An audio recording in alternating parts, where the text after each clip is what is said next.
أعوذ بالله من الشيطان اللعين الرجيم.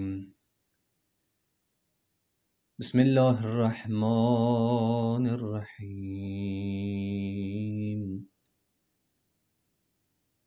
الحمد لله رب العالمين بارئ الخلائق أجمعين، ثم الصلاة والسلام على أشرف الأنبياء والمرسلين وعلى آله الطيبين الطاهرين المعصومين المنتجبين المنتخبين، واللعنة على أعدائهم من يومنا هذا إلى قيام يوم الدين.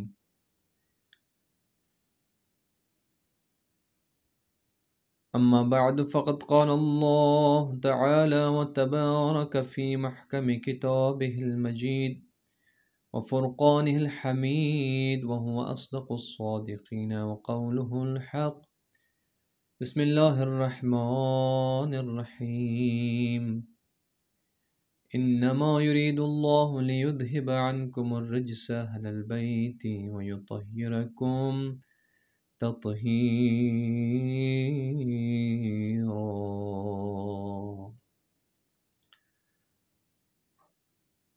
اللهم صل على محمد وآل محمد وعجل فرجهم. اللہ کا لاکھ لاکھ شکر ہے کہ اس نے ہمیں ایک بار پھر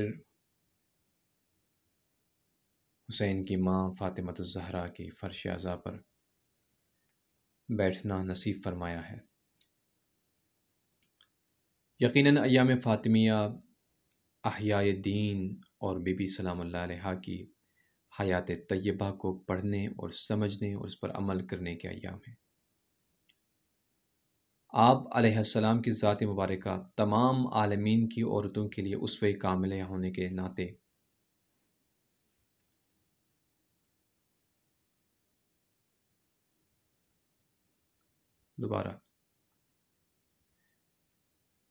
اللہ کا لاکھ لاکھ شکر کرتے ہیں کہ اس نے ہمیں ایک بار پھر حسین کی ماں فاطمۃ الزہرا کی فرش عزا پر بیٹھنا نصیب فرمایا، ان کا ذکر کرنا اور سننا نصیب فرمایا۔ یہ نعمت عظمیٰ خداوند متعال نے ہمیں دیا۔ یقیناً ایام فاطمیہ احیاء دین اور بی بی سلام اللہ علیہا کی حیات طیبہ کو پڑھنے، سمجھنے اور اس پر عمل کرنے کے ایام ہیں۔ آپ علیہ السلام کی ذات مبارکہ تمام عالمین کی عورتوں کے لیے اسوہ کاملہ ہونے کے ساتھ ساتھ تمام مردوں کے لیے بھی مکمل نمونہ حیات ہے۔ لہٰذا ان ایام میں خصوصیت کے ساتھ بی بی سلام اللہ علیہا کی مظلومیت اور آپ کی مختصر زندگی کے کامل ترین نمونوں کو بیان کرنے کی ضرورت ہے۔ ایک بہترین بیٹی ہونے کے ناطے، ایک بہترین بیوی ہونے کے ناطے، ایک بہترین کامل ترین ماں ہونے کے ناطے، ایک بہترین زوجہ ہونے کے ناطے، ایک بہترین خاتون خانہ ہونے کے ناطے، ایک مربی و معلم ہونے کے ناطے، ایک پاکیزہ انسان کامل ہونے کے ناطے، ہر پہلو سے دیکھا جائے تو مکمل نمونہ اور کامل ترین اسوہ ہے آپ علیہ السلام کی حیات طیبہ۔ مختصراً یہ کہا جا سکتا ہے کہ دین کا جلال اور شکوہ 14 معصومین علیہ السلام کا مرہون منت ہے۔ یہ ہستیاں عام انسان نہیں ہیں۔ امیر المؤمنین علیہ السلام واضح طور پر فرماتے ہیں کہ قرآن کریم کتاب صامت ہے اور ہم اہل بیت علیہ السلام خدا کی کتاب ناطق ہیں، یعنی بولنے والی کتاب ہم ہیں۔ وہ چپ کتاب ہے قرآن اور ہم بولنے والی کتاب ہے اللہ کی طرف سے۔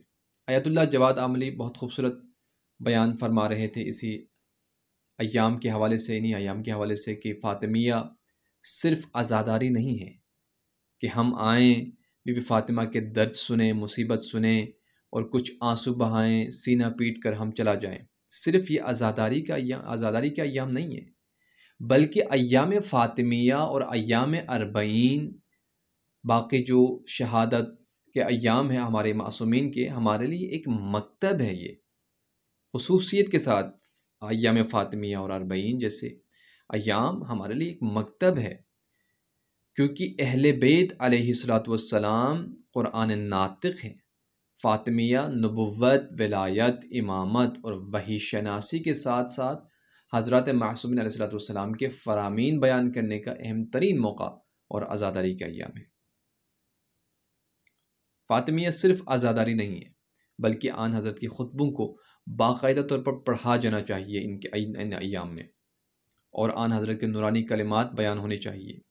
عام طور پر ہمارے ملک میں اور خصوصیت کے ساتھ جہاں پر علماء نہیں پڑھتے، آپ اس حوالے سے اندرون سندھ کا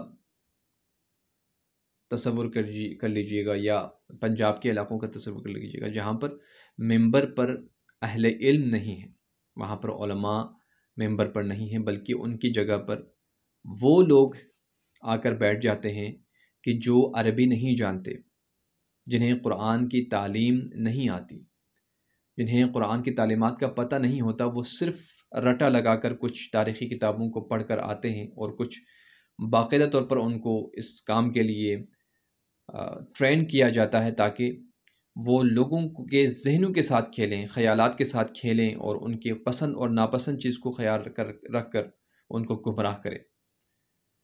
لہٰذا ان ایام میں خصوصیت کے ساتھ، محرم کے ایام میں خصوصیت کے ساتھ، خود امام حسین علیہ السلام کے وہ خطبے جو آپ نے ایک طویل عرصے کے دوران مختلف مقامات پر لوگوں سے بیان فرمائے، ان خطبات کو ذکر کرنے کی ضرورت ہے مجالس میں۔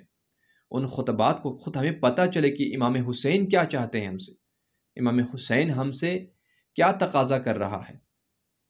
یہ جو ذاکرین بیان کرتے ہیں وہ باتیں وہ ذاکرین کے ہیں یا امام حسین علیہ السلام کی باتیں ہیں؟ اور امام حسین کے خطبہ جب ہم پڑھتے ہیں تو بالکل مختلف نظر آتے ہیں، بالکل مختلف۔ امام حسین کچھ چاہتے ہیں اور کچھ ہمیں باقی ذاکرین جو ہے وہ کچھ اور دینا چاہتے ہیں ہم سے۔ امام حسین کا تقاضا کچھ اور ہے، ان کا تقاضا کچھ اور ہے۔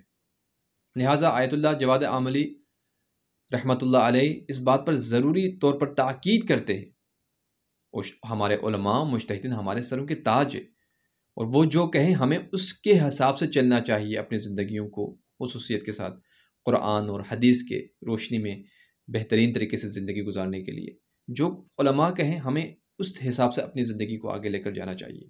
لہٰذا وہ تاکید کرتے ہیں کہ آن حضرت کے نورانی کلمات بیان ہونے چاہیے، یعنی بی بی فاطمہ الزہرا سلام اللہ علیہ کے خطبات اور آپ کی کلمات بیان ہونے چاہیے، کیونکہ یہ خاتون ایک عام خاتون نہیں ہے کہ کہا جائے کہ یہ خاتون مقدس ہے اور اہل بہشت ہے، جیسے کہ ہم کسی مثلا دنیا میں کوئی خاص خاتون ہو، مثلا نماز شب نہیں اس نے ترک کی ہو، یا ہر سال وہ حج پر جاتی ہو، یا ہر سال زیارت پر جاتے ہو، تو وہ مقدس ہوا کرتی ہے۔ بی بی فاطمہ الزہرا سلام اللہ علیہ ایک ایسے کوئی عام خاتون نہیں ہے کہ جس کے متعلق کہا جائے کہ وہ خاتون مقدس اور اہل بہشت ہے، بلکہ مرحوم کلینی نے کتاب کافی میں نقل کیا ہے۔ ایک بہت ہی دقیق گفتگو میں کرنے جا رہا ہوں کہ انہوں نے یہ خود جواد عاملی کی بات میں نقل کر رہا ہوں آپ کی طرف جو ہے، وہ فرماتے ہیں کہ مرحوم کلینی نے کتاب کافی میں نقل کیا ہے کہ آن حضرت جبرائیل علیہ السلام تسلسل کے ساتھ حضرت زہرا سلام اللہ علیہ کی خدمت میں حاضر ہوتے تھے۔ اللہ اکبر!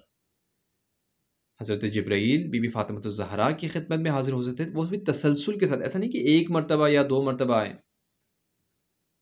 کافی کی روایت جو وہ میں بیان کر دیتا ہوں کہ فَإِنَّ فَاطِمَةَ مَكَثَتْ بَعْدَ رسول اللہ صلی اللہ علیہ وآلہ 75 يوما وَكَانَ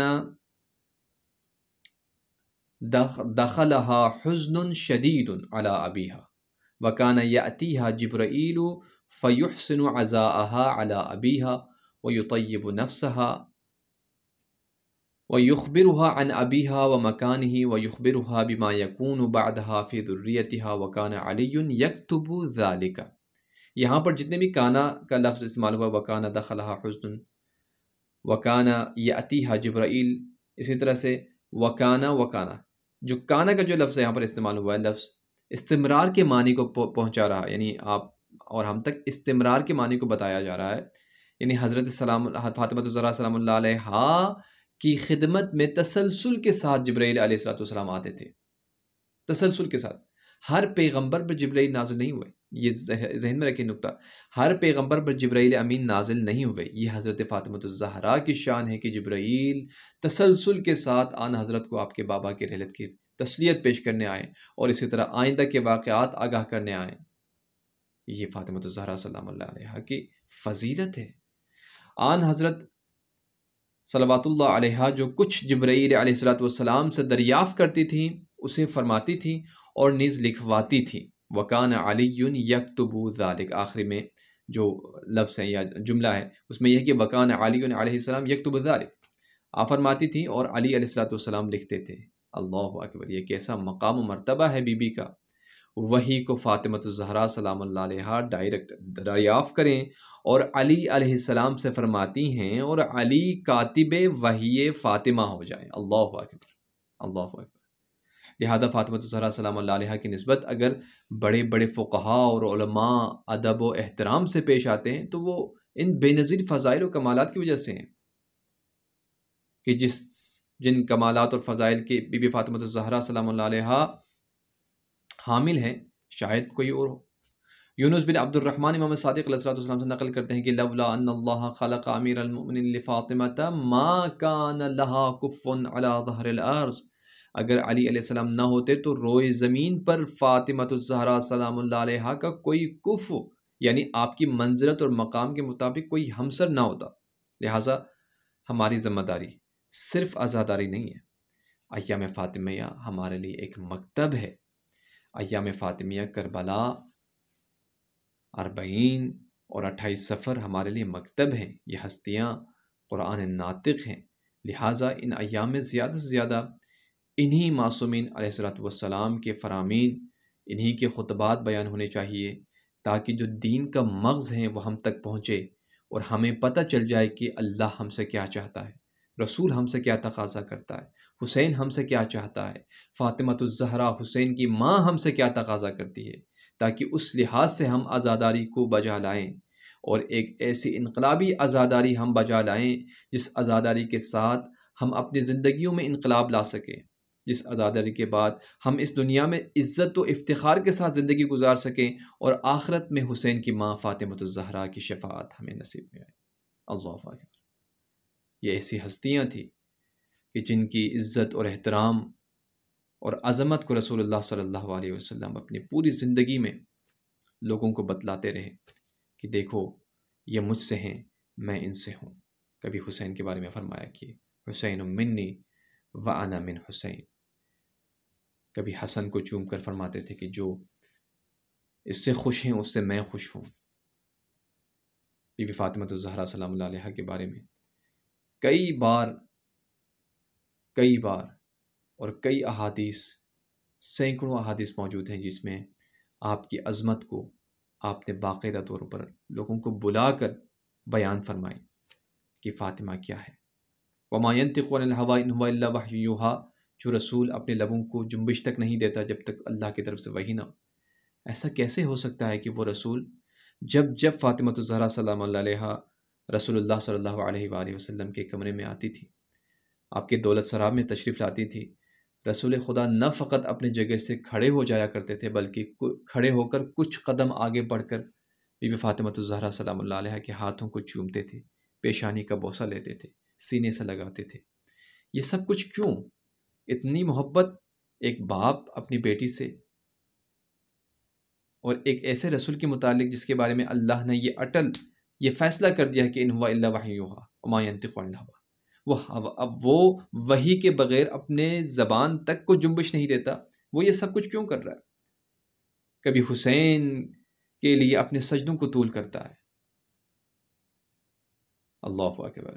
کبھی حسن و حسین کو لینے کے لیے، ان سے محبت کرنے کے لیے، ان کو چومنے کے لیے عین خطبے کے دوران خطبے کو روک کر ممبر سے نیچے اترتے ہیں اور لوگوں کو کاٹتے ہوئے جو ہے وہ حسن و حسین کو اپنے کندھوں پر بٹھاتے ہیں، اپنے شانوں پر بٹھاتے ہیں، اپنے زانوں پر بٹھاتے ہیں اور ان کا بوسہ لیتے ہیں.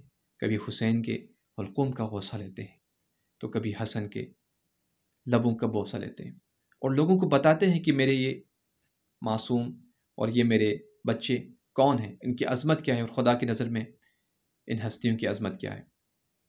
اتنے سب کچھ کرنے کے باوجود، اتنے سب کچھ کرنے کے باوجود بعد رسول خدا ان ہستیوں کو بہت ستایا گیا۔ ابھی رسول خدا کی آنکھیں ظاہری دنیا سے بند ہوئی تھی کہ امت آگ اور لکڑیاں لے کر در فاطمہ الزہرا پر جمع ہو گئی، جس دروازے پر رسول خدا صبح و شام رک کر سلام کرتے تھے، السلام علیکم یا اہل بیت النبوہ وموضع الرسالہ، اے اہل بیت النبوہ تم پر میرا سلام ہو، اے رسالت کے منبع تم پر میرا سلام ہو۔ اسی دروازے پر امت آگ لے کر پہنچ گئی، اور اس پاکیزہ دروازے پر جس پر سے رسول بھی اجازت لیے بغیر اندر نہیں جاتے تھے، جس پر جبرائیل امین اور ملک الموت بھی اجازت مانگتے تھے، اس دروازے کو جلایا گیا اور جلتا دروازہ رسول زادی پر گرایا گیا۔ اللہ اکبر۔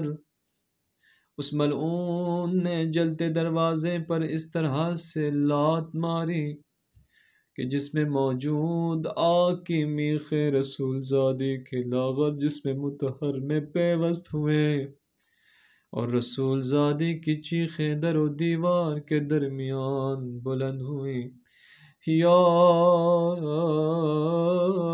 ابتاه یا رسول اللہ،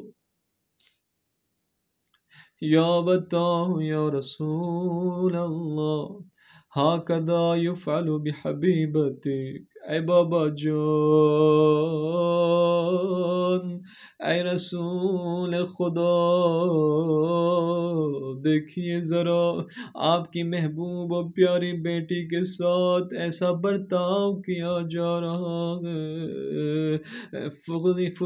وابنتک یا فزا الیکی فخذینی فقد واللہ قتل ما فی احشائی من حمل، آہ اے فضا ذرا مجھے تھام لو کہ خدا کی قسم میرے رحم میں فرزند قتل کر دیا گیا۔ وہ ملعون کہتا ہے کہ میں نے اسی وقت دروازے کو پھر جھٹکا دیا اور وہ کھل گیا۔ جس وقت میں گھر میں داخل ہوا تو فاطمہ درد کے عالم میں کراہتے ہوئے میرے سامنے بیٹھ گئی، گویا فاطمہ روکنا چاہتی تھی کہ میں علی تک نہ جاؤں۔ علی اور میرے درمیان میں فاطمہ آ کر بیٹھ گئی، لیکن مجھے اس قدر شدید غصہ تھا کہ جیسے میری آنکھوں پر پردے پڑے ہوں۔ میں نے فاطمہ کو ایسا تمانچہ مارا کہ وہ زمین پر گر کر بے ہوش ہو گئی۔ صلی اللہ علیہ یا فاطمہ، صلی اللہ علیہ یا بنت رسول اللہ،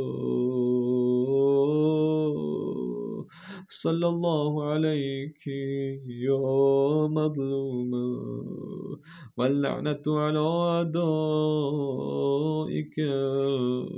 من یومنا ھذا الی قیام یوم الدین۔ پروردگار سے دعا کرتے ہیں، پروردگارہ تجھے واسطہ تیری عزت و جلالت کا، تجھے واسطہ بی بی فاطمہ الزہرا کے مظلومیت کا، ہماری اس قلیل سی عبادت کو اپنے بارگاہ میں قبول و منظور فرما۔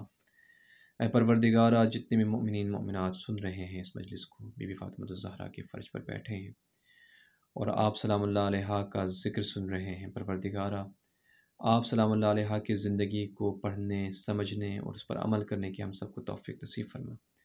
اے پروردگار، ان ایام میں اپنے آپ کو بنانے اور اسلام کے تحت قرآن کے آیات کی روشنی میں اپنی زندگیوں کو گزارنے کی ہمیں توفیق نصیب فرما۔ اے پاک پروردگار تجھے واسطہ تیرے عزت و جلالت کا، مظلومین فلسطین کو فتح و نصرت عنایت فرما، جتنے بھی شہید ہو چکے ہیں پروردگار ان تمام شہداء کی درجات کو بلند فرما، ان کے لواحقین کو صبر و جمیل عنایت فرما، جتنے بھی زخمی ہیں پروردگار اس وقت فلسطین میں ہوں، عراق میں ہوں، یا لبنان میں ہوں، یا شام میں ہوں، یا یمن میں ہوں، یا دنیا کی کسی بھی جگہ پر، خصوصاً پاکستان میں اہل پارچنار کی حفاظت کے لیے، زخمیوں کی شفا یابی کے لیے دعا کے لیے کہا گیا ہے۔ پروردگار تمام زخمیوں کو شفا یاب فرما، تمام مؤمنین اور مقاومتی جتنے بھی گروہ دنیا میں جہاں کہیں بھی مظلومین کے لیے آواز اٹھا رہے ہیں اور ظالمین کے ساتھ برسر پیکار ہیں، پروردگار ظالمین کو تذلیل کے ساتھ شکست سے دوچار فرما، اور تمام مؤمنین کو، مجاہدین کو فتح و نصرت عنایت فرما، تمام قیدیوں کو رہائی نصیب فرما، تمام مسافرین کے سفر بخیر فرما، جتنے بھی مؤمنین مؤمنات نے التماس دعا کہا ہے پروردگارہ تمام مؤمنین مؤمنات کی جو بھی حاجت شرعیہ اپنی بارگاہ میں قبول و منظور فرما، وآخر دعوانا الحمدللہ رب العالمین برحمتک یا ارحم الراحمین، اللہم صلی علی محمد وآل محمد وعجل فرجہ۔